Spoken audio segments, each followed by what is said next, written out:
All right, good morning. It's time for another episode of Book Club with Kate and Kelly, where I read a book. I read a different nonfiction book every week with the intention to improve my health, my wealth, my wisdom, and my happiness, and then pass on the lessons I'm learning to you so you can do the same. It is August 15th, 2022, after the death of our Lord.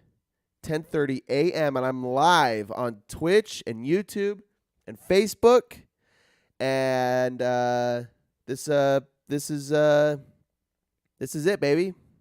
This is what we come here for every week. Usually we were doing it earlier, but now we're doing it not so early because I've made some decisions help to help my business, be present for my business in the morning to get everybody rolling, and then this comes after that. So until I have a better system, this is what it is. So come join me live at around like this time ish on Mondays. If you like this podcast and the discussions we have, you could come contribute in the chat with my moderator, Mash Potatoes, who's in the chat saying the amount of zone 2 I was in this morning would scare you.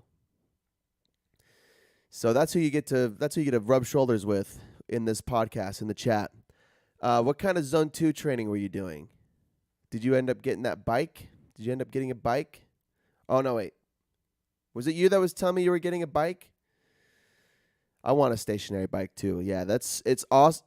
Zone 2 training it's zone 2 out of 5 zones. So it doesn't seem like it's that hard, but to get it after doing it a few times intentionally last week and paying attention to my heart rate, it takes me like 10 minutes to get my heart from resting and zone 1 up into zone 2, and then holding it.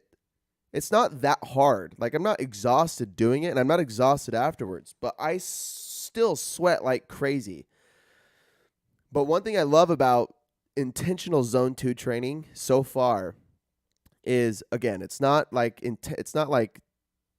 super intense. It's not really that intense. So I focus on my breath because Andrew Huberman suggests if you want to be a better sleeper, if you don't want to be a mouth breather and you want to have better sleep, focus on breathing through your nose in zone 2 training. And I'm like, geez, I'm just getting started on zone 2. He says, I ran, but I am in the market for a stationary bike, and one of Mariah's clients is going to loan us a rower. Oh, cool. Yeah, I've thought about doing rower for zone 2 as well. I haven't tried it yet. Zone 2 or rower would be sweet. Stationary bike is so far what I've done, and it's because I'm just, my upper body is not moving. It's my lower body. So I'm not worried about, or I'm not even thinking about dude, I gotta finish my introduction first. So anyway, thanks. If you want to join the podcast live, join me on those websites, YouTube, Facebook, and Twitch. You can find links to all of that in my blog, cadeandkellysblog.wordpress.com. I have everything, all of the links in there. Or just keep listening to it on Spotify and Apple Podcasts. I've been just posting it right after instead of waiting a day because I don't know why I was waiting a day, but I was. So, yeah. If you've listened before, I appreciate you coming back. If this is your first time listening, then I encourage you to treat the conversation is supposed to. It's a breakdown of the books that I read, but it's supposed to be have applicable advice, practical advice that you can apply in your life every day to improve whatever you're trying to improve. The focuses that I came up with kind of randomly were health, wealth, wisdom, and peace. And after doing my 50th book review, I've kind of realized that the two most important parts of everything of life that I want to emulate or that I want to improve are peace and purpose. Health, being healthy contributes to fulfilling your purpose. Having wealth, it takes away from struggle, and it creates a more comfortable life so you can pursue your purpose. It gives you peace so you're not struggling with bills and debt and whatever. So, and then wisdom, I think wisdom goes into purpose as well as you pursue something you learn. And then peace is just what we experience as we live life through the good times and the bad times. So peace and purpose really are our focus. Mashed potatoes, I enjoyed it because I wasn't killing myself, but I totally feel the benefits of getting my heart rate up. Yeah, my zone 2 range is 116. I'm going back to zone 2 training. It's new for me. It's a new area of training I'm trying to implement more intentionally. So my range is 116 to 134, I believe. Is 60 to 70% of my max heart rate, which is my max heart rate is 194. So 60 to 70% of that is zone 2, and that's 116 to 134. So I sit on the bike and I try to hit 125 and just hold 125. And it's kind of harder than it seems. If I'll see it. Well, I got to exert a lot of energy to get it from my resting heart rate to at least 116.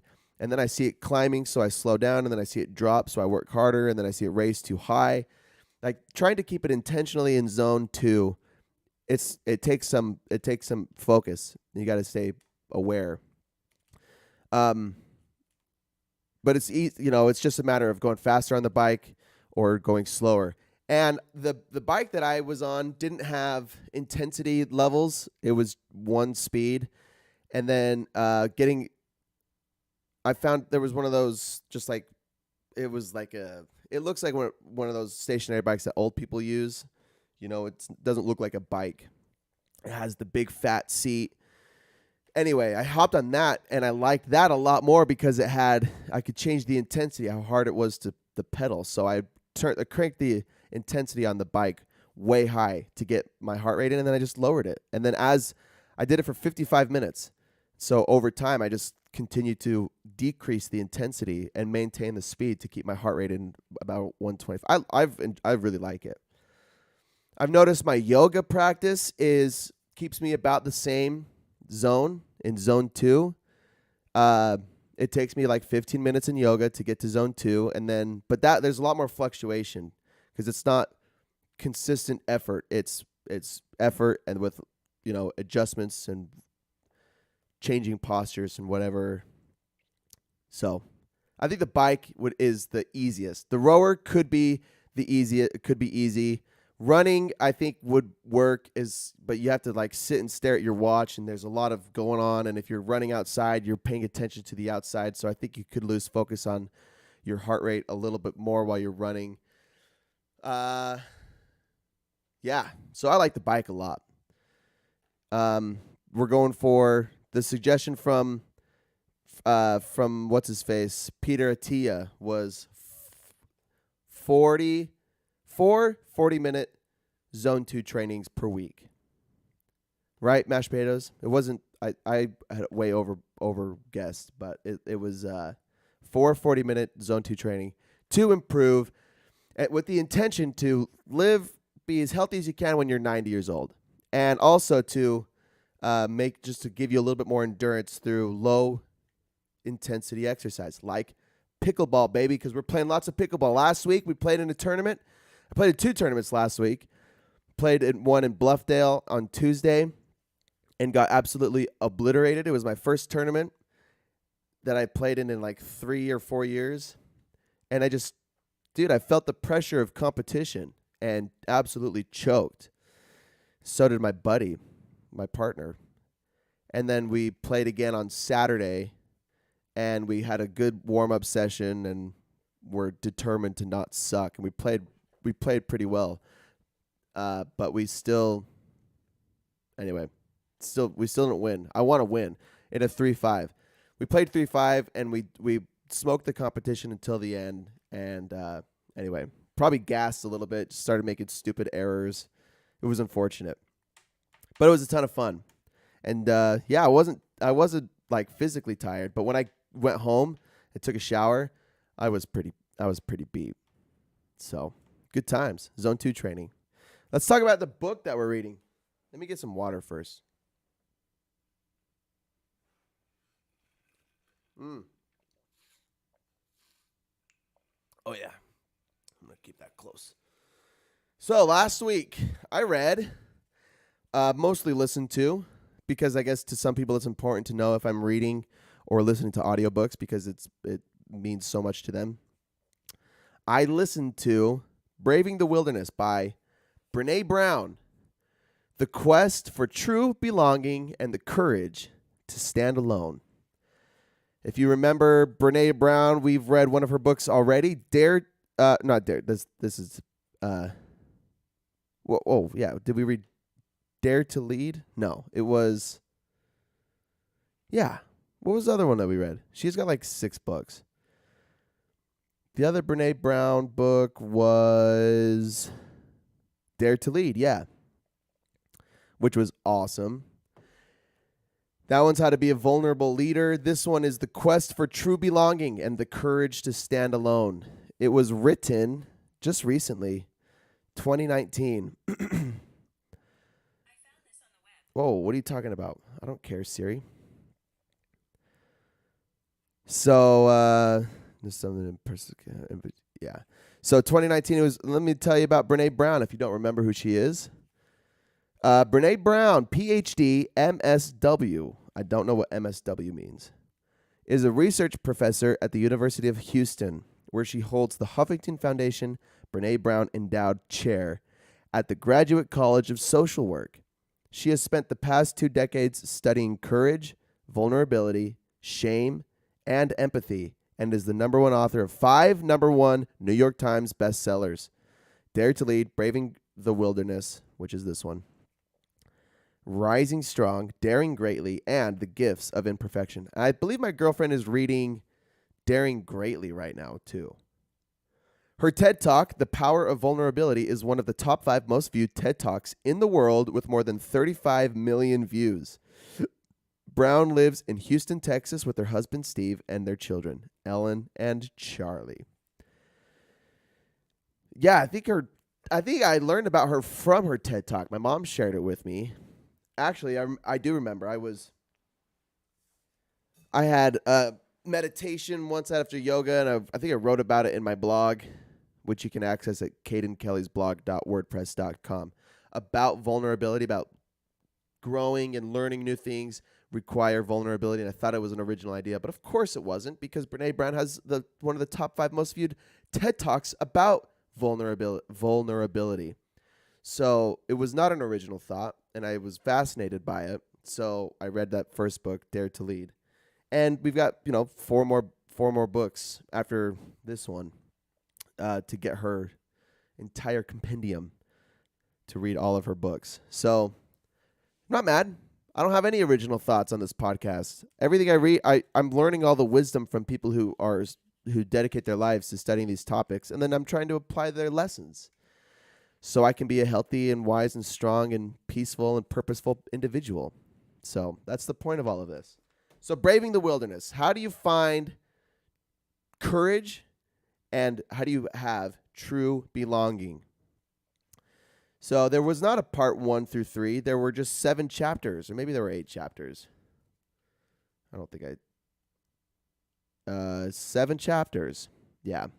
No preface, no nothing. It's a really short book. It was like a 4.5-hour audiobook. But with some awesome insight on true belonging and courage. So, chapter 1, Everywhere and Nowhere. This is how she set the tone for the book, though, how she wanted to discover.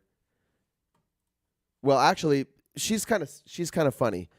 She painted the same picture in that first book, Dare to Lead, that we read, where she says a new revelation will come to her. She'll have a new idea, and it will strike her as intriguing, or just goes right up her alley of research, and then she just disappears for 2, 3, 4, 5 years to research the topic and then to write a book. So she said she was just doing her thing, working at her business. And she came across this quote. My Maya Angelou. It's okay. Um, so let me see if let me find the quote. So, she came across this quote by Maya Angelou, and the quote is, "You only are free when you realize you belong no place. You belong every place. No place at all. The price is high. The reward is great." Or maybe she didn't come across it, but she had known it, and she says in her chapter 1 that she disagreed with it. I'll read it again. I'm still trying to grasp the whole quote, but Maya Angelou says, "You are only free when you realize you belong no place. You belong every place, no place at all. The price is high, the reward is great." And because she's what were her credentials? Brené Brown. She's a researcher. She's a professor. She studies courage, vulnerability, shame, and empathy. Those are her primary fields of focus of study. And she says, no, you feel belonging, and you feel by being a part of something or something like this. And she learned. So chapter 1 really was her epiphany that there's depth. There's a lot of depth to this quote. So here's the note that I took from chapter 1. You will always belong where you are your authentic self, where others are on your side or not. So the point is, true belonging isn't about literally being a part of a group or having people on your team or whatever. That's not true belonging. True belonging is being your authentic self, whether the people around you agree or disagree with you, whether they stand with you or not. So then she had this epiphany, and then she said she disappeared for, I think she said 5 years, and wrote this book, or 4 years. She did all the research, did all the interviews, and did all of the exploration, and then wrote this book. So I'll read the quote one more time. You are only free when you realize you belong no place. You belong every place, no place at all. The price is high. The reward is great. So, are you your authentic self? True belonging is your authentic self, everywhere and nowhere. Chapter 2, the quest for true belonging. Okay, more on the subject. True belonging isn't something we achieve. It's something we carry within us. Starts with belonging to ourselves, standing on our own with our beliefs. Chapter 1. Why did I say chapter 1? Starts with belonging to ourselves, standing on our own with our beliefs.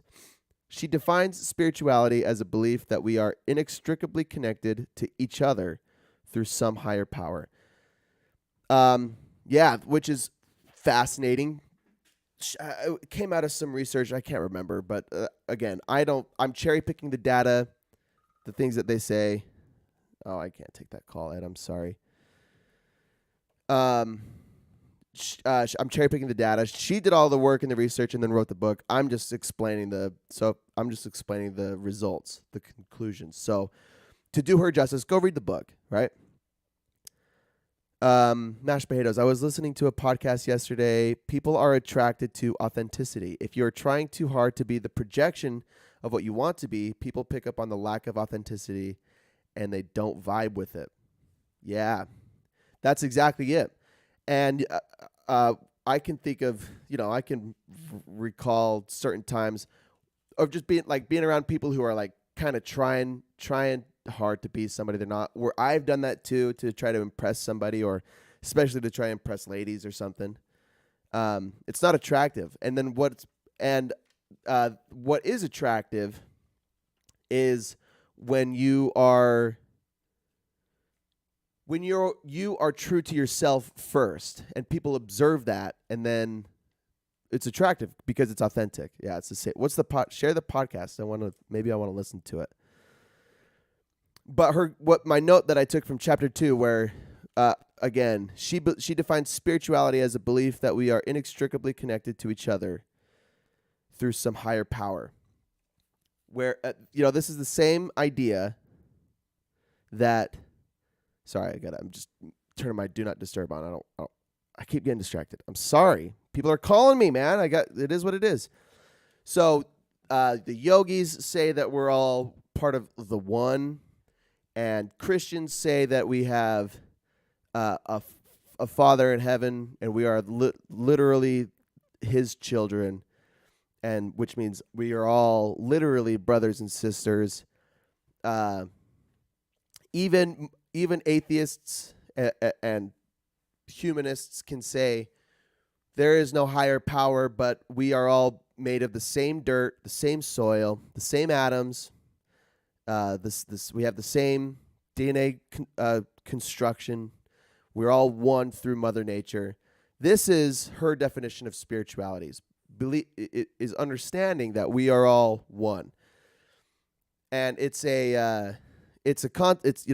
struggle with it because I was my spiritual history or my religious history, and then getting out of it, and now trying to accept. I vibe the most with the Mother Nature story, where we are all the same. We come from the same soil. Maybe we don't come from the same Heavenly Father, or we don't come from the same Nirvana, or we don't come from the same overarching spirit, but we come from the same soil. I could vibe with that. We're all humans, at least, through the same soil, from Earth, from Mother Earth. So, spiritual and believing that is inherently inclusive. We find true belonging through accepting that we all are one in some way, either through God and His seed, or through Nirvana, or whatever your belief is. But believing that we're not connected, that is inherently separates us from each other and isolates us emotionally and physically. Okay.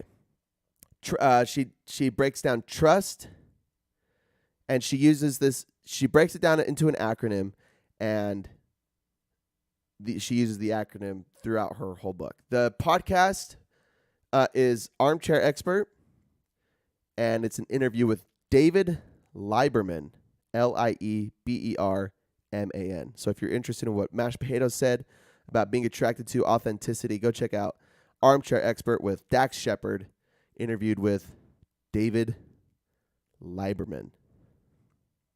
Okay, the acronym is BRAVING, BRAVING. B is boundaries, R is reliability, A is accountability, V is vault, which she describes as not sharing things that are not yours to share, like, secrets or rumors or whatever.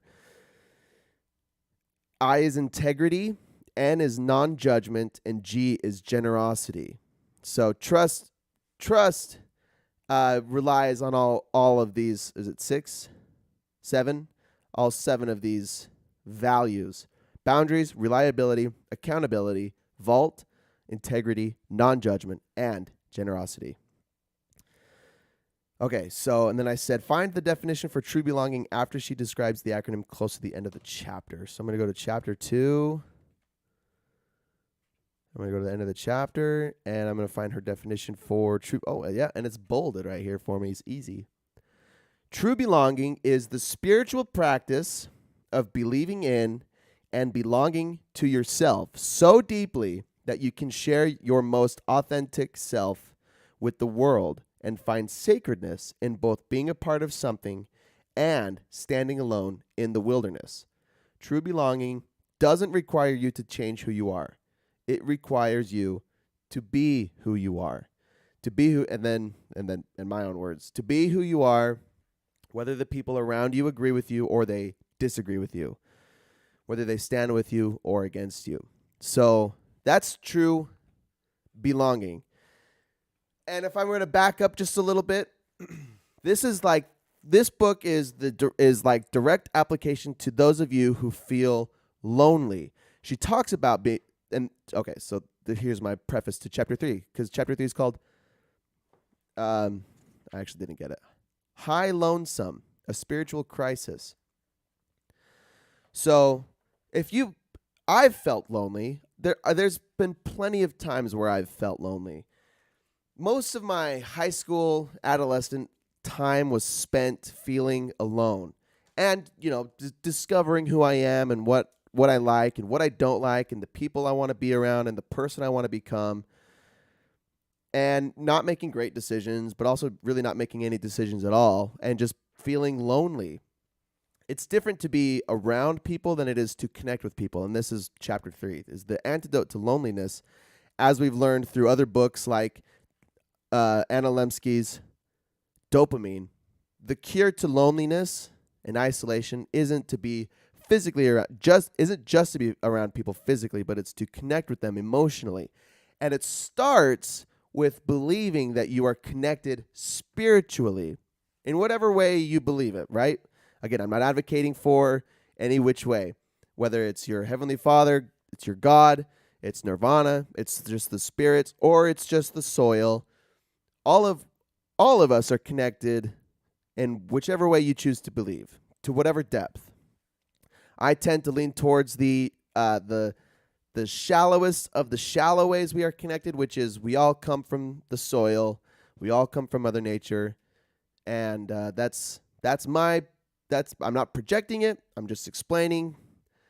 As a person who struggles with spiritual beliefs anyway, it's undeniable that all living creatures come from the earth. All of us. Everything comes from the earth. So the earth is, in that sense, my higher power. It creates life somehow, some way, and we're all a product of it. So, but if you believe there's a spiritual connection to it, like a literal spiritual, intangible life form that comes outside of the earth, more power to you. So if you feel lonely, if you feel isolated from your peers or your family, or if you feel like you don't belong, the antidote to the loneliness is connection. And it's connection. It starts spiritually, believing that you connect, or that you are one, or that you're united with everybody else. All right, let me just jump into the chapter. Chapter 3, High Lonesome. High Lonesome. I paraphrased. The choices we make today to defend our beliefs leave us disconnected, afraid, and lonely. At the heart of loneliness is the lack of meaningful social interaction. We are social creatures. Our species evolved to communicate and work together. Denying our loneliness is similar to denying hunger or physical injury. The antidote to loneliness isn't quantity of relationships, but quality and depth. That's all of my notes. It's so if I to expand on it for just a little bit.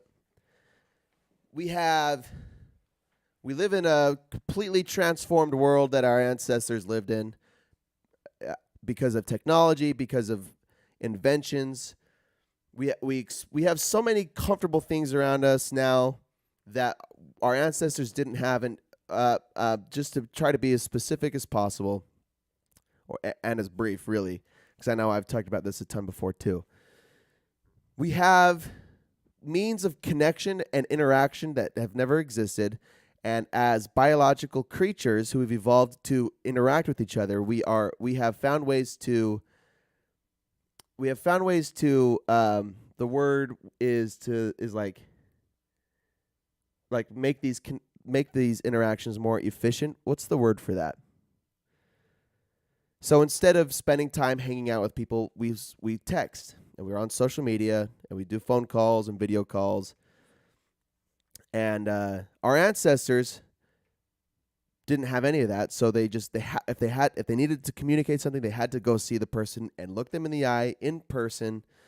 And eventually we'll learn how to write letters and stuff, and that's but the convenience of having a cell phone where you can message anybody at any time and convey your intention or a belief or something. Even this podcast right now, even if you're watching the video podcast, you're missing out on the real benefit that comes from interaction, which is being with a person physically, viewing their. We've evolved to view and digest body language and hand. Even right now, I'm doing hand gestures involuntarily. That's people. We do shit with our hands and with our eyes and with our mouth and our face when we convey something, when we say something. So when you read a text that says "I'm hungry," or "I'm really disappointed," or whatever it is, you don't see all of the other social cues that come with the message. You just read something and interpret it based off of what you know. And if you see "I'm really disappointed," you don't know you don't really even know how they're feeling. Maybe they're just sad, or maybe they're actually angry, or whatever. Okay, that was not straight to the point, and it was not brief, but I think you get what I'm saying. Our society today has removed, I still can't think of the word, it's just made communication more efficient. And because it's entertaining, social media is entertaining, Netflix is entertaining, social media is entertaining. And lots of people are trying to make money off of these things, but they're taking our attention and putting it into these things, which means when our communication with each other in person is going away, and it's making us miserable. I had a thought a little while ago about the benefits of getting sun on your skin and in your eyes every day. I was going for a walk around my neighborhood, and I was with my girlfriend, and we were talking about this and thinking about it, and we kind of realized that all of these doctors, all of the people I follow on social media, they say get tons of sunlight in your eyes during the day. If you want to be an early riser, get up early and get sunlight in your eyes, and have sun in your eyes all day, and have sun on your skin, and view the sun as it goes down. So like there's big emphasis on sunlight.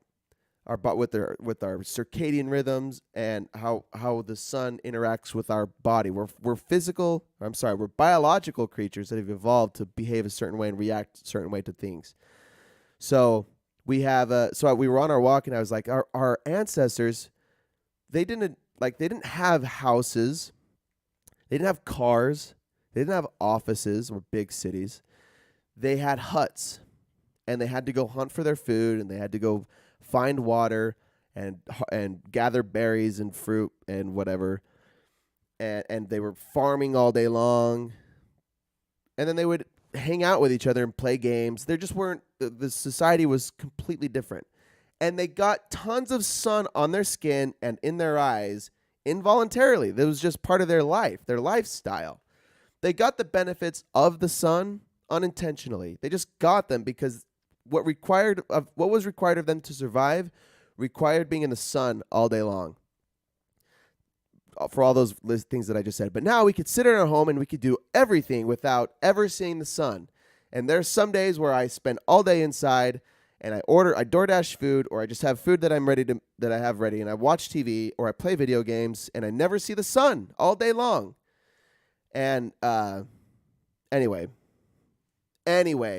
the point that I'm making here in chapter 3, High Lonesome, is our new lifestyle and our new innovations have dramatically changed how we experience life and the things that we feel. And if we're not aware of what we're missing out on, if we're not aware of, if we think that social media is our, like, if you feel alone, and so you think, okay, well, if I feel alone, then I want more attention, so I'm gonna have more presence on social media. That's me. That was me for a long time before I understood. That's kind of why I engaged in this whole project, is to learn how to be more peaceful, to be at peace, and to feel more purpose. And this is what I've learned. If you feel alone, it's not about diving more into social media. It's actually about removing social media and having more intentional, real-life connections. And just like the last note that I said here is, the antidote to loneliness isn't quantity of relationships, but quality and depth. And to make one more reference to our ancestors. First of all, there weren't 7 billion, 8 billion people on the planet. There were several hundred million, and that just grew over time. And our ancestors lived in tribes. Before the agricultural revolution, they lived in little groups, tribes, and they interacted with like 25 humans their entire life, 50 humans their entire life. And so it wasn't about having 500 friends on Facebook or 1,000 followers on Instagram. It was about the depth and the quality of the few relationships that they actually had. That's what brings peace, because that's how we've evolved. We've evolved for thousands of years to interact with just a group of people. And in fact, there's a whole theory on it, and I forget the name of the theory, but we're designed to be familiar with at max 100 people. And after that, it's just acquaintances that come and go out of our life. And I have like 700 something followers on Instagram, and I probably know half of them well enough to remember your name and say something to you or recall an event. But really, maybe like 50 people I want to have a relationship with. I make an effort to know, to stay in touch with. Okay, that's lonesome. That's loneliness. And there's a difference between loneliness and being alone. And part of why this book is so awesome, and why what fits in the title so well, Braving the Wilderness. And if you think of the wilderness, you're usually alone, surrounded by a bunch of unfamiliar and sometimes scary things. But that feeling of being alone is different than feeling lonely. Feeling lonely is those feelings where you lack the connection and you lack interaction, you lack depth and quality. But being alone is choosing to separate yourself from the depth to be alone in your wilderness, to engage in something. An example that comes to my head is Jesus going into the wilderness to fast for 40 days. He had the relationships, but he chose to be alone. Buddha did the same thing. He was a prince in a palace and decided to remove himself and live among the poor and be alone, to experience suffering. The point of being your most authentic self, your true self, requires you to stand alone sometimes, to be who you are, whether people agree with you or disagree with you. So, being alone is a really, really, really good thing to help you understand who you are, what you like, what you need. But being lonely is a result of not having quality of relationship, depth and quality. Whew. Any questions? Raise your hand if you have any questions. That's lonesome. I've thought a lot about this lonesome part because I've felt lonely. I've been lonely.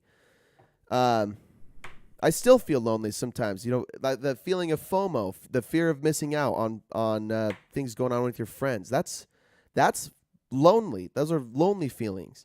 It's normal to feel lonely because again, as our ancestors, as we've evolved, we've learned that we don't want to be left out of crap, because usually being left out means you're the outcast, and being the outcast for our ancestors meant your chances of survival go down because you're not engaged with the group and in the know-how and whatever. So we've evolved. We're incredibly social creatures. We're very keenly aware of social cues and behavior because we want to feel included and liked. It's how our brain is wired, whatever.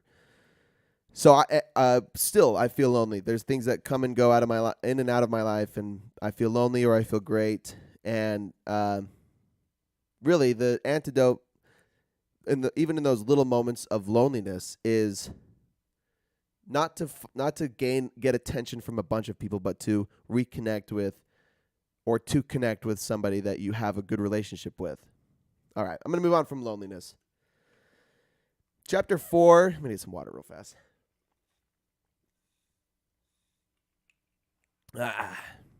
Chapter 4. People are hard to hate close up.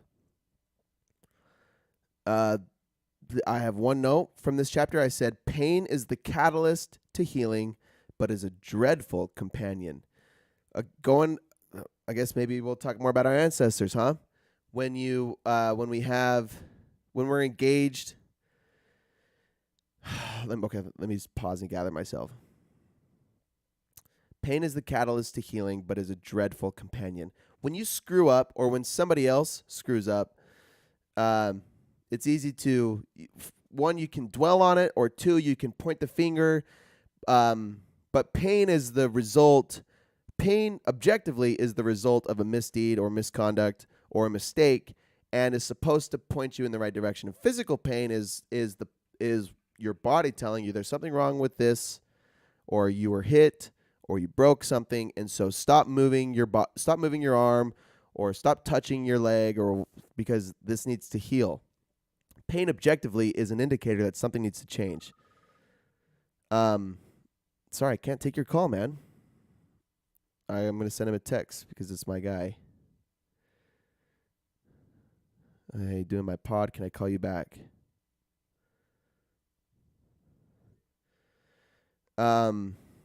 So pain objectively is just information that something needs to change, whether it's emotional pain or physical pain. But it is a dreadful companion. So it's not physically enjoyable to be in pain, right? And we go through pain. I've talked about voluntary forms of suffering, involuntary forms of suffering. We subject ourselves to voluntary forms of suffering. Like today, I went to the gym and I did a 50-minute hard workout, and it sucked the whole time. And I told myself I'll do 5 rounds, 5 10-minute rounds of this exercise, and then I'm done. And then every single time I get, it's hard, and I'm like, maybe I'll just do 3 or 4. But then I end up doing 5, and I'm glad that I stick with it. And I subject myself to that voluntary form of suffering because it builds resilience in my mind, so I can be stronger and more, have the good qualities like patience and temperance when involuntary suffering comes. When something tragic happens in my life and I have to deal with the hardship and I have no choice. Like, I didn't do anything to bring this upon myself, but I'm stronger because I've been basically training for moments like these. So, and then, the chapter title, People Are Hard to Hate Close Up, kind of go along the lines of we live in this technology world where we can hate on each other on social media, disagree with each other and bring each other down. But when we interact with people face to face, people aren't as terrible face to face as they seem online. So that's my note. Pain is the catalyst to healing, but is a dreadful companion. My buddies, let me read his text. Can you call? Not sure if there's someone else. Let me send his contact info.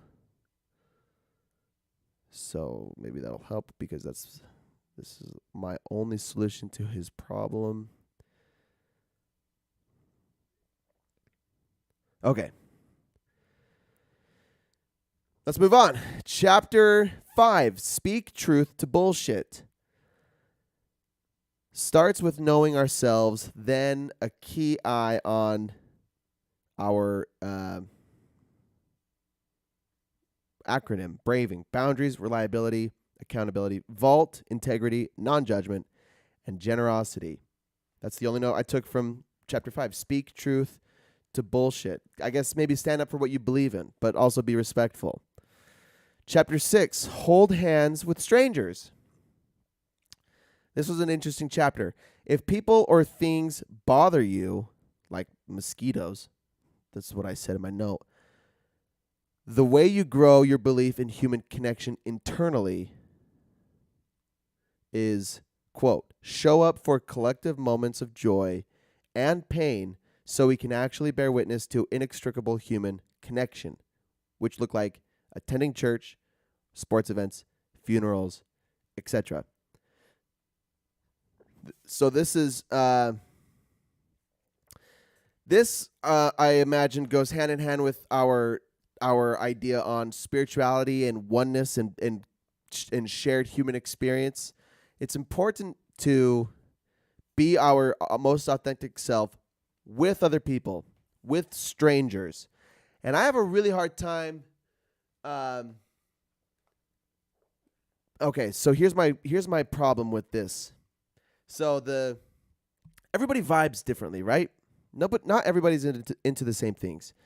And the best, I guess, not even the best, but relationships work because you find similar interests, right? But interests change over time. So do you find new groups of friends or whatever? Like she said, her favorite things to connect with people in good events and in hard events are going to church, sports events, funerals. Those are the three that I wrote down. But she does talk about being an avid college football fan and connecting with people in the arena and not being hateful towards the other teams or other fans, but also the engagement of the rivalry it's a human experience. So you can have the rivalry and not be a pile of shit, and still be civil and also still make meaningful connections. You could be best friends with somebody who believes in something different than you or engages in something different than you. But what I'm saying, what I struggle with is I don't like sports events. And what she's, part of what she's saying is I don't like sports events and I don't go to church, but I'll go to church to support a friend or a family member when they're speaking or if there's something eventful is happening. And no one wants to go to funerals all the time anyway. You're not going to strangers' funerals every week, but if someone or even if your friends, I don't know, something like if you want to support somebody died, but you have no relation to them, but they have relation to a close friend or family member, so you go to the funeral. That's the experience that you're after. You're trying to connect with people through good times and through bad times. I don't like sports events. But I'll go to support you, right? What I struggle with, and here's my analogy. There have been ample events where our friends want to go to, where my friends and my girlfriend's friends want to go to the club or to a bar, or they stay out late on the weekends, and there's nothing wrong with that, or just to go to someone's house and get fucked up, or just not even get that fucked up, but just to be rowdy. And I don't love that kind of environment anymore, and I never really loved going out to the club or going out to bars anyway. In fact, what I love, the reason it's less hating that than it is more loving how I feel being sober and getting enough sleep and getting up early and sticking to a routine even through the weekends. It's the joy and the peace that comes through that than does the discomfort that comes with staying out late to be with your friends. And I have one of my friends in the chat right now listening, and he's made that sacrifice, but he doesn't go out late. One, because it's not his lifestyle, and two, because he has kids. So he can't participate that way all the time, although he does make appearances and whatever. I'm talking about you, mashed potatoes. But me as a single dude, I don't have any excuse. My excuse is I want to go to bed at a reasonable hour and I want to get enough sleep. That's my excuse. And I'm missing out on the shared connection with people, with my friends. And then on the other side, there's enough, nobody wants to get up early on a Saturday to go do something every weekend. To go on a hike or to go mountain biking, or we've been playing a lot of pickleball, and we have a group of pickleball kids that will come play with us. But even still, it's up early, and some of us don't want to There are some of you who don't want to get up early every Saturday. We get up at 5 a.m. on Saturday to go play pickleball for 2, sometimes 3 hours. And some of you want to sleep in. That's fine. All I'm saying is it's tough to make those events when you don't want to. Really, it's tough to make them. And what she's saying is it's important to do it anyway. It's important to do it with people that you care about and to be your authentic self there, to be present. I said we are social creatures and require connection. The connection must be genuine to fill the gaps of loneliness. I just added the ad-libbed of loneliness. The connection must be genuine to fill the gaps. So, we can't. I'm kind of introverted in the ways, not really introverted, but I just like being home. I love being home, and I love sticking to my routine. And I tell my girlfriend all the time, I want to be like, if you want to get fucked up, you want to party, let's do it. Let's start at 5 p.m. and not 9. Let's start at 5 and be done at 10. And go to bed, and still so I can get up early. Like we get best of both worlds there, and then you get to sleep in even longer. But everybody wants to start at 9 and they want to stay out till 3, and that sucks. I hate that. I've done it, and I dislike it. And I feel better about myself, and I have better days. My days are better when I'm not doing that. So let's have the best of both worlds, huh? I hope my friends are listening to this, because I don't care that you want to party. Let's just start earlier. She mentions collective effervescence, and we've talked about this collective effervescence before, and I don't remember where it came from, so I'm actually going to look it up. Effervescence. The Righteous Minds. Okay. Yes. This was Jonathan Haidt's Righteous Mind. The note from that Righteous Mind says, this chapter is Haidt's hypothesis that human beings are conditional hive creatures. Do you remember that? Humans have the ability to transcend self-interest for something larger than ourselves and be part of a larger whole. Transcendence emerges from collective effervescence. There are 3 ways that he mentions that this switch happens. There's awe in nature, hallucinogenics, and raves.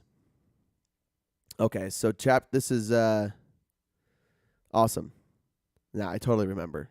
Still, chapter 6, holding hands with strangers. Collective effervescence is engaging in something, being present in the moment, to connect with everybody with you, to feel part of a larger whole. True connection and empathy happen in real life interactions, not social media or anything that happens through a screen. That's chapter 6, hold hands with strangers. Chapter 7, the final chapter, I took one note. Chapter 7 is called Strong Back, Soft Front, Wild Heart. Vulnerability is the birthplace for all things valuable in our life. So, strong back, soft front, wild heart. We tend to, when things become difficult for us, we tend to guard ourselves and to protect our front. The strong back, the reference is our soft front is our heart. Our strong back is like our strength, our endurance, emotionally, and then our wild heart is to be ourselves and to go after the things that we like and whatever. Vulnerability is the birthplace for all things valuable in our life. We have to be vulnerable to grow or to learn new things. And the vulnerability sucks. It leaves us wide open, right, for attack or for criticism or to feel hard things. But intentional vulnerability is this is like the voluntary suffering to grow, to learn new things, so that when you are engaged in something that goes south and you have no control over it.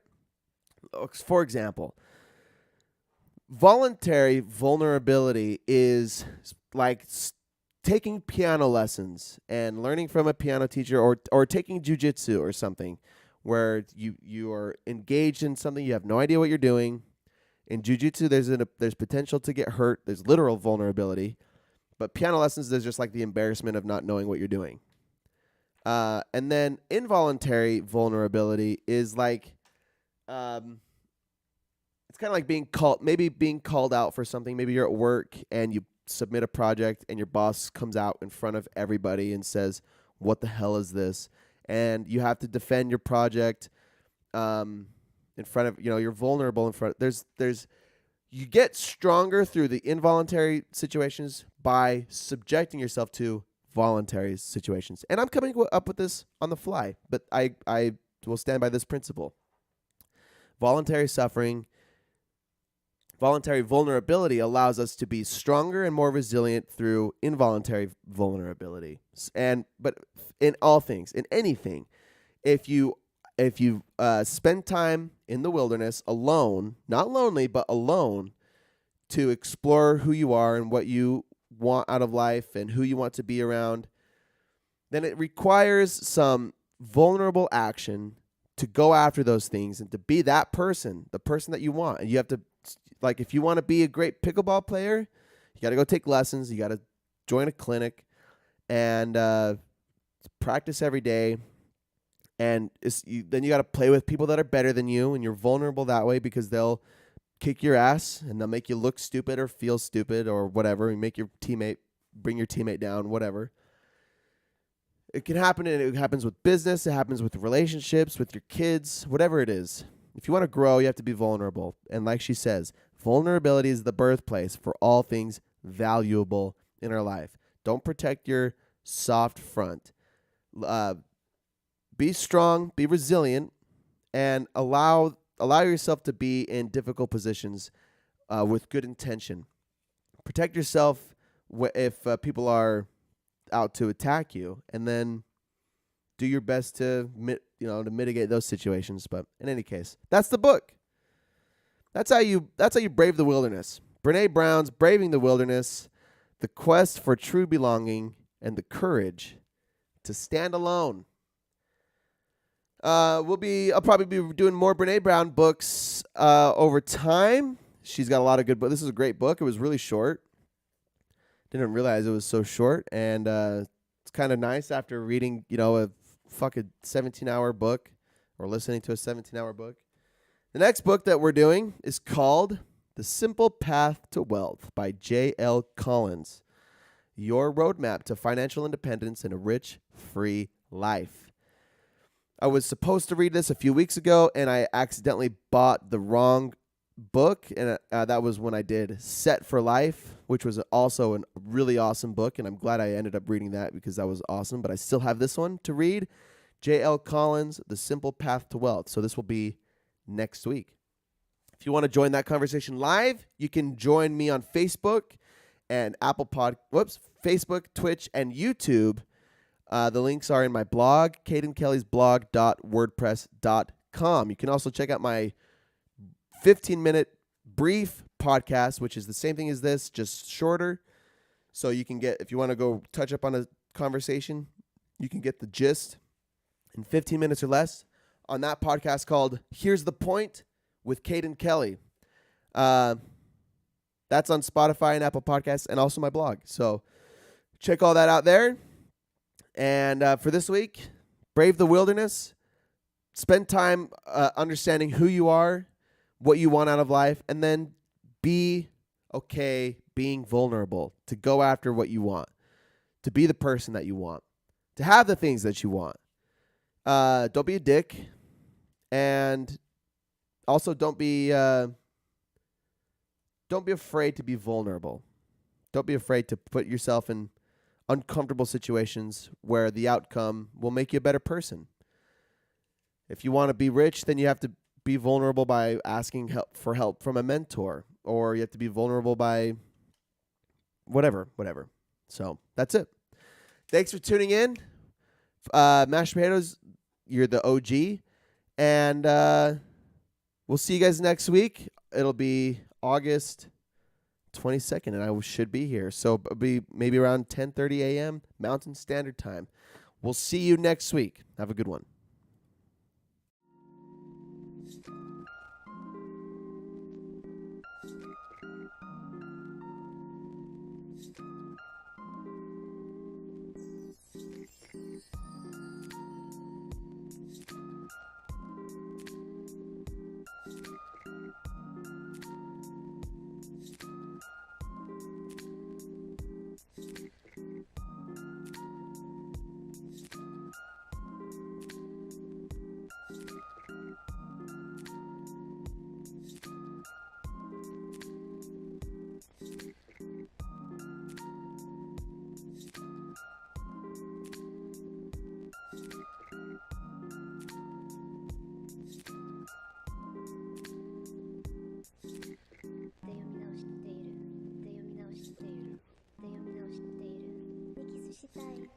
読み直しているで読み直しているだけがで読み直しているで読み直して